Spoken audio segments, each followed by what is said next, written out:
الحمد لله نحمده ونستعينه ونستغفره ونؤمن به ونتوكل عليه ونعوذ بالله من شرور أنفسنا ومن سيئات أعمالنا من يهده الله فلا مضل له ومن يضلله فلا هادي له وأشهد أن لا إله إلا الله وحده لا شريك له وأشهد أن سيدنا وسندنا ومولانا محمدا عبده ورسوله أما بعد فأعوذ بالله من الشيطان الرجيم بسم الله الرحمن الرحيم إنا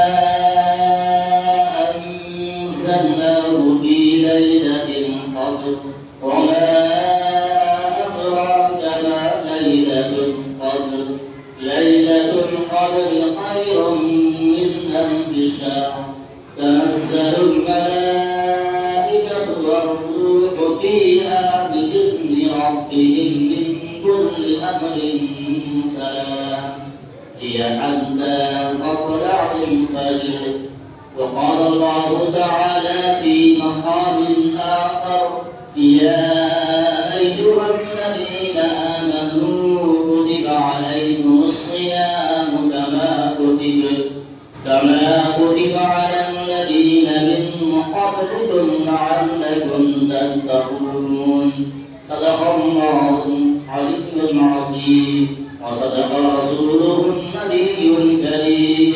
ونحن على ذلك من الشاهدين والشاكرين والحمد لله رب العالمين.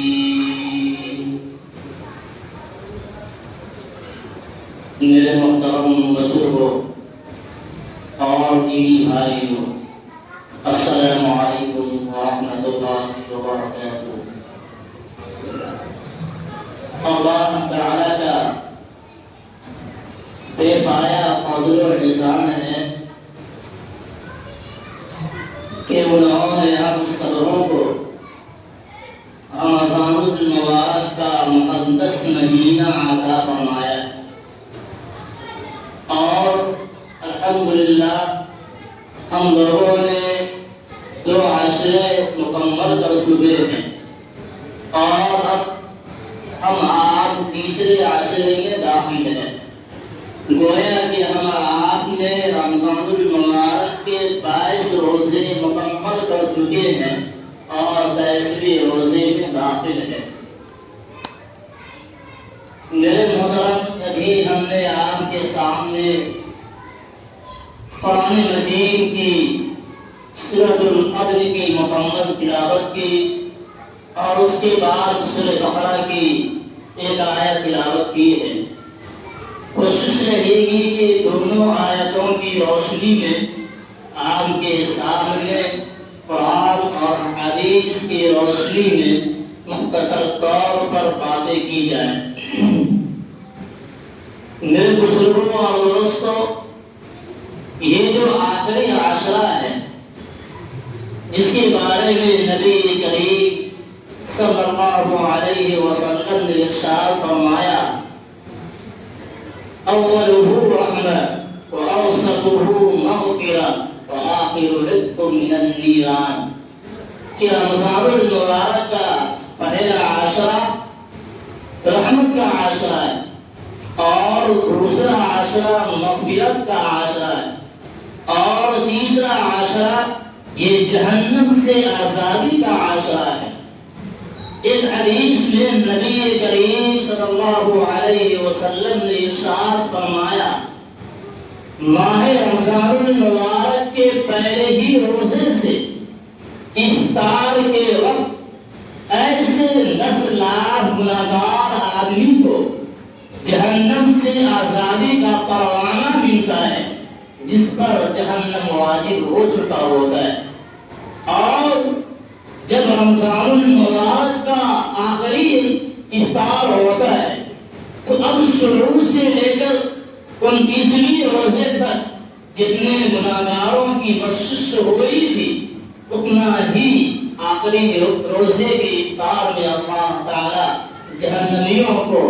جہنم سے نجات کا پروانہ عطا فرما دیتا ہے۔ میرے بزرگوں کہنے کا مقصد یہ ہے کہ آخری عاشرہ ہے اور یہ آخری عاشرہ گویا کہ یہ پورے رمضان المبارک کا نچوڑ ہے اور یہ عطر ہے، اور اللہ تعالی نے اس آخری عاشرہ کی ایسی فضیلت اور ایسی خصوصیات بیان فرمائی ہے کہ دوسرے عاشرہ کے مقابلے میں اس عاشرہ کی ایک خاص اہمیت ہے۔ ایک دفعہ نبی اکرم صلی اللہ علیہ وسلم نے صحابہ اکرام کے سامنے پچھلی امتوں کے عابدین کا تذکرہ کیا اور یہ فرمایا کہ پچھلی امتوں کے لوگوں کی عمریں بہت لمبی لمبی ہوا کرتی تھی۔ خود اللہ پاک نے قرآن مجید میں سورہ نور کے اندر اللہ نے ارشاد فرمایا فَلَبِثَ فِيهِمْ أَلْفَ سَنَةٍ إِلَّا 50 عَامًا کہ حضرت نوح علیہ السلام کی عمر جو ہے 950 سال اللہ تبارک و تعالی نے اس کی عمر عطا فرمائی، اور دوسری امتوں کے بارے میں خود اللہ تعالی نے ارشاد فرمایا کہ کسی کی 700 عمر اللہ نے عطا کی اور کسی کی 550 سال عمر عطا کی اور کسی کی 1000 سال عمر اللہ نے عطا کی۔ صحابہ اکرام کو حسرت ہوا اور اللہ کے نبی سے یہ کہنے لگے اے اللہ کے نبی ہماری عمر تو بہت ہی معمولی ہے، 60 سال کی عمر ہے، 80 سال کی عمر ہے، جو ہم سے پہلے آئے کسی کی عمر ہی دیکھ معلوم چلا کہ 950 سال، کسی کی عمر 750 سال اور کسی کی عمر 550 سال ہے۔ اے اللہ کے نبی اگر ہم پوری زندگی عبادت کریں، روزے رکھیں، تسبیحات پڑھیں، ہم اس کے برابر نہیں پہنچ سکتے۔ ابھی نبی اکرم صلی اللہ علیہ وسلم صحابہ اکرام کے درمیان تشریف رکھے ہوئے ہیں کہ اللہ تبارک و تعالی نے حضرت جبرائیل علیہ السلام کے ذریعے اللہ پاک نے سورہ قدر کی سورہ مکمل تلاوت فرما دی، یعنی وحی آ گئی۔ اللہ تعالی کے حکم سے نبی اکرم صلی اللہ علیہ وسلم نے اپنے صحابہ کرام سے ارشاد فرمایا کہ اے لوگوں، اللہ تعالی نے تمہارے لیے ماہ رمضان المبارک کے مہینے میں ایک ایسی رات عطا فرمائی ہے کہ اگر اس رات میں تم جاگ کر کے عبادت کر لو گے تو یاد رکھو کہ وہ رات 83 سال کے برابر ہوتا ہے، یعنی وہ رات 1000 مہینوں سے بہتر ہے، اور یہ 1000 مہینوں سے بہتر کا اندازہ ہم اور آپ نہیں کر سکتے ہیں۔ ہم میں سے جو لوگ عربی جانتے ہیں اس کو یہ بخوبی معلوم ہے کہ اللہ تبارک و تعالی نے ارشاد فرمایا لیلۃ القدر خیر من الف شہر کہ شب قدر 1000 مہینوں سے بہتر ہے۔ یہاں پر اللہ تعالی نے خیر کا لفظ استعمال فرمایا جس کا معنی آتا ہے کہ بہت بہتر ہے۔ کسی دو چیز کے درمیان میں اگر 19-20 کا فرق ہو جائے تو وہاں پر عربی میں خیر کا لفظ استعمال نہیں کیا جاتا ہے، بلکہ جب دو چیزوں کے درمیان میں زمین و آسمان کا فاصلہ ہو جائے، تفاوت اور فرق ظاہر ہو جائے تو ایسی جگہوں پر لفظ خیر کا استعمال کیا جاتا ہے، یعنی یہ شب قدر اتنی بابرکت رات ہے اور اتنی رحمتوں والی رات ہے کہ اگر کوئی مومن اس میں جا کر کے عبادت کر لیتا ہے تو گویا کہ وہ 83 برس کی عبادت کے برابر ہے۔ نبی اکرم صلی اللہ علیہ وسلم کے معمول کا اندازہ لگائیے، یعنی ماہ رمضان المبارک کے مہینے سے پہلے نبی اکرم صلی اللہ علیہ وسلم عام دنوں میں بھی آپ روزانہ تہجد کی نماز پڑھا کرتے تھے اور آپ کی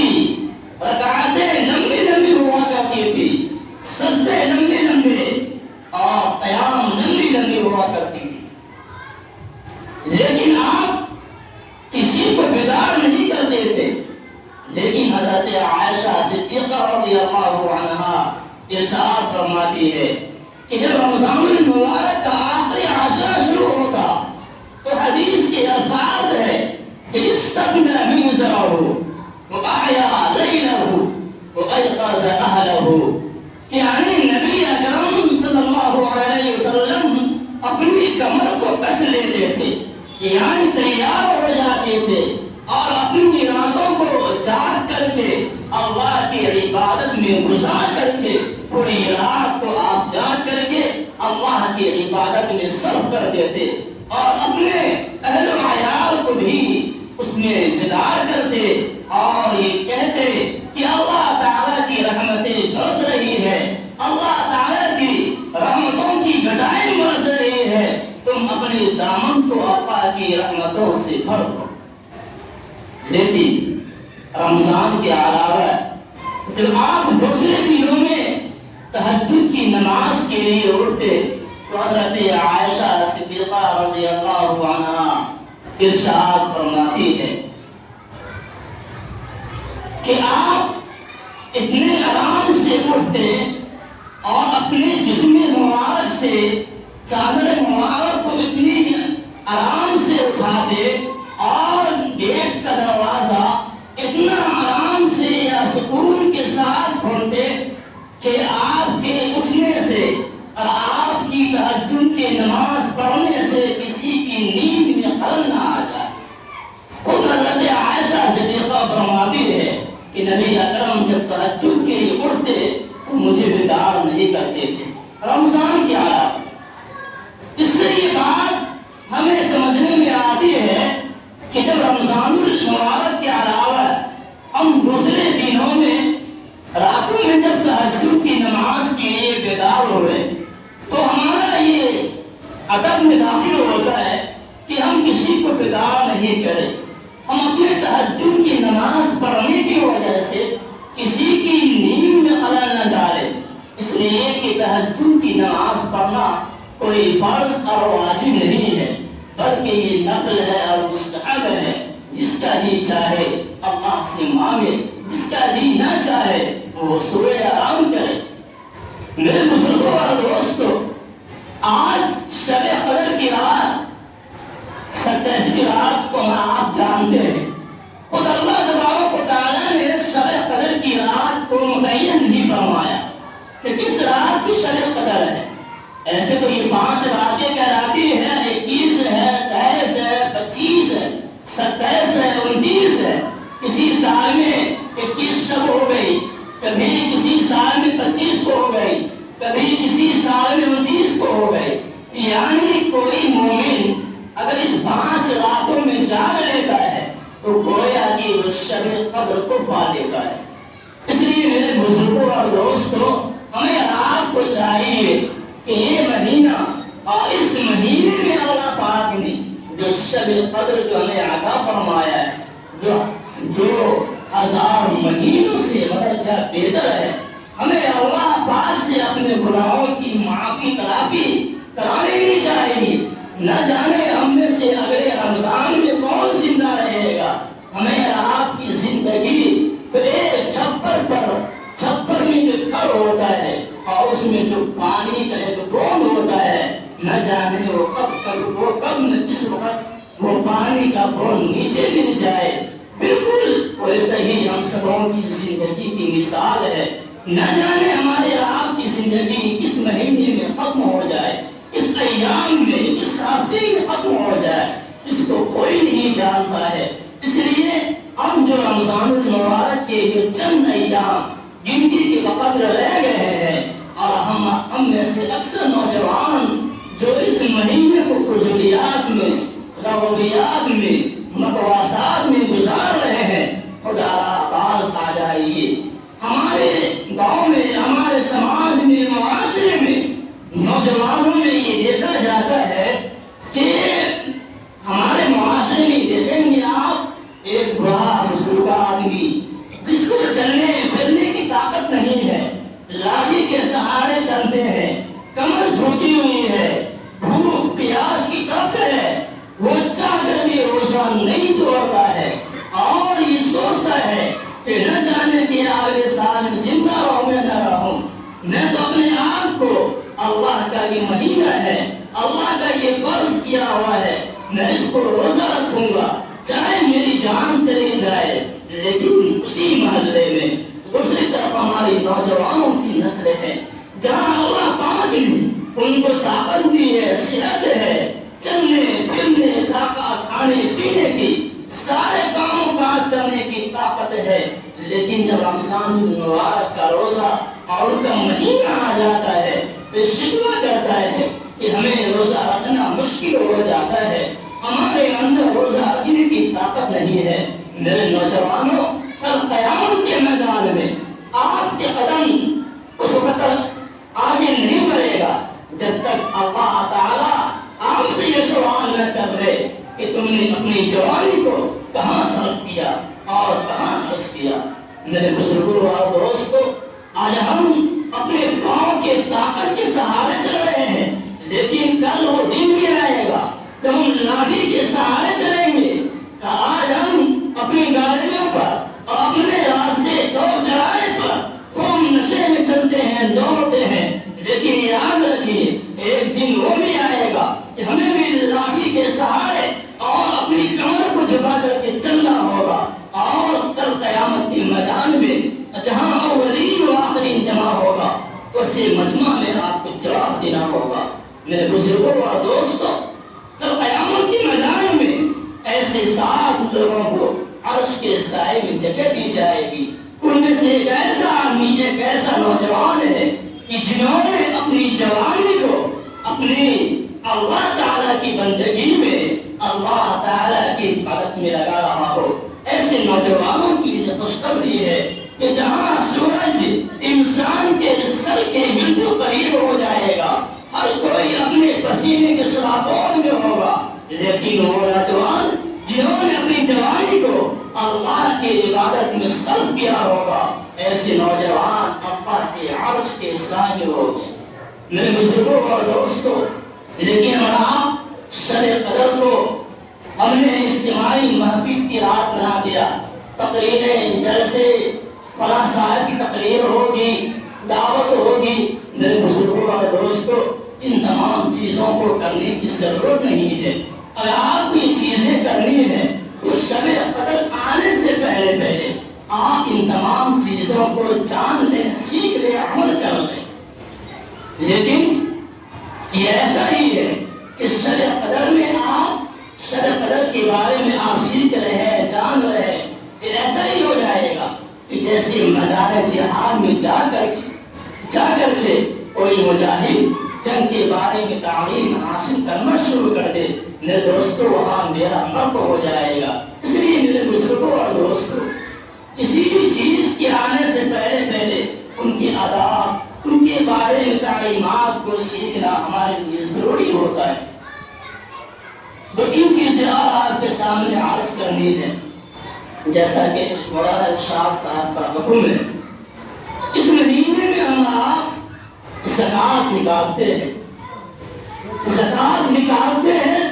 تو پورے مال کا صحیح طریقے سے حساب کر کے نہیں نکالتے،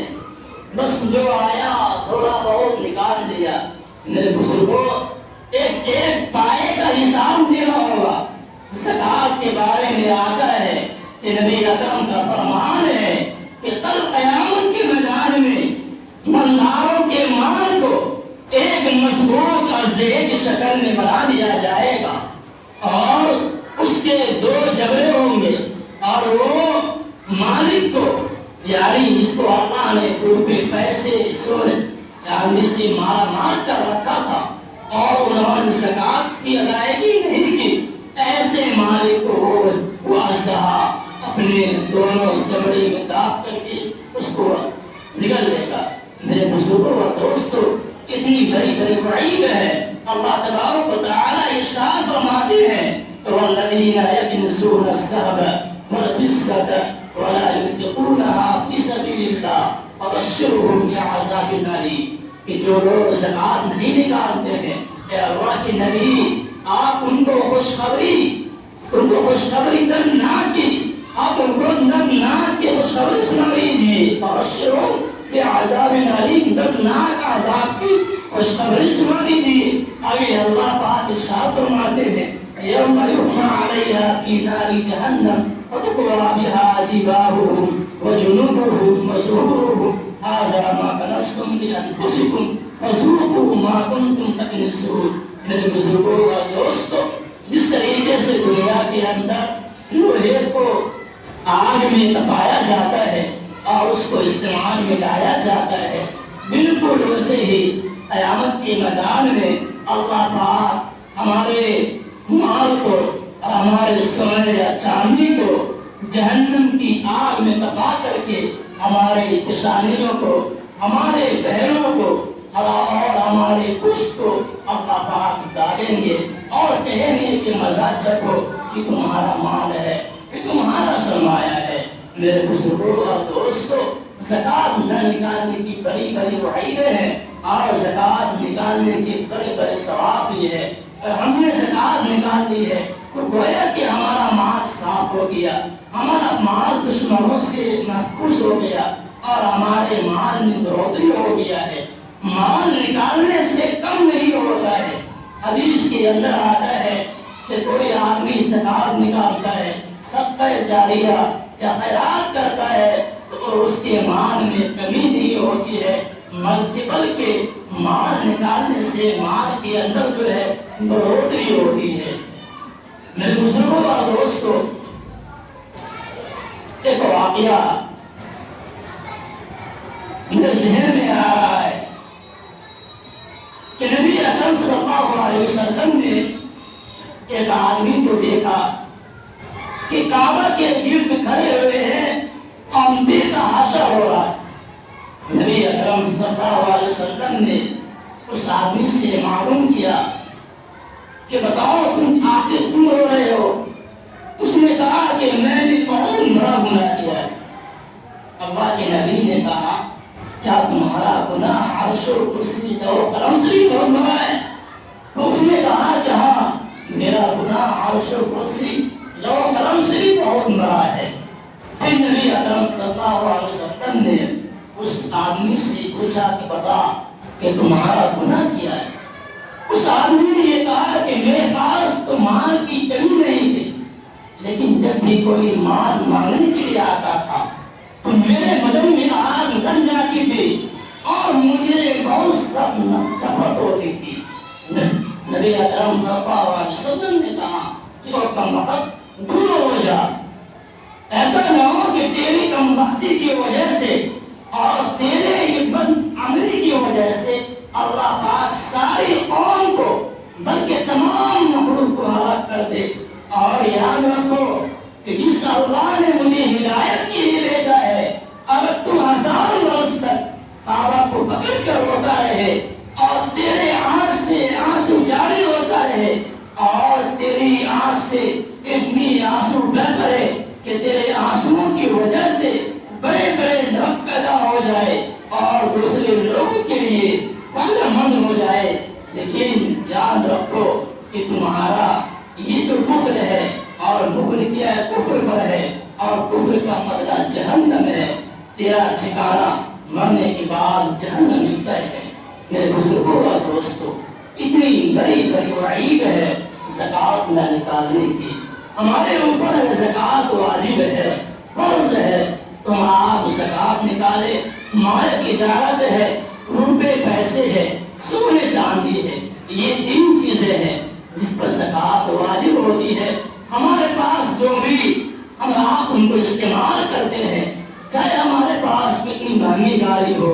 چاہے کتنے بڑے بڑے مکان کیوں نہ ہو، لیکن ہم اس کو اپنے کام میں استعمال کر رہے ہیں، ہم اس میں رہ رہے ہیں، تو اس پر زکوٰۃ واجب نہیں ہے۔ ہمارے گھر میں فریج ہے، واشنگ مشین ہے، ہمارے استعمال میں ہے، اس پر زکوٰۃ واجب نہیں ہے۔ ایک بنیادی اصول کو سمجھ لیجیے کہ ہر وہ چیز چاہے وہ کتنی مہنگی کیوں نہ ہو، 2 لاکھ کا کیوں نہ ہو، لیکن اگر ہم اس کو استعمال کرتے ہیں تو اس پر زکوٰۃ واجب نہیں ہے۔ لیکن اگر ہم کرایہ حاصل کرتے ہیں تو کرایہ اگر وہ نصاب کو پہنچ رہا ہے تو اس کرایہ پر زکوٰۃ واجب ہوگا۔ میرے بزرگوں اور دوستوں، زکوٰۃ کے تعلق سے بات ہو گئی، رمضان کے روزے کے تعلق سے بات ہو گئی، اور شب قدر کے تعلق سے بات ہو گئی۔ اب آخر میں بات یہ کرنی ہے کہ صدقہ فطر جو ہے عید کے آنے سے پہلے یہ واجب ہوتا ہے،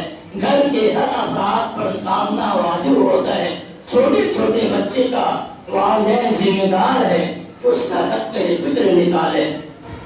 یہ جو امارت شریعہ پھلواری شریف پٹنہ میں اپنے پھلواری شریف کے مارکیٹ کے اعتبار سے 70 روپے کا اعلان کیا ہے، لیکن آپ کے مارکیٹ میں گیہوں کا جو ریٹ ہے آپ اس اعتبار سے آپ صدقہ فطر نکالے۔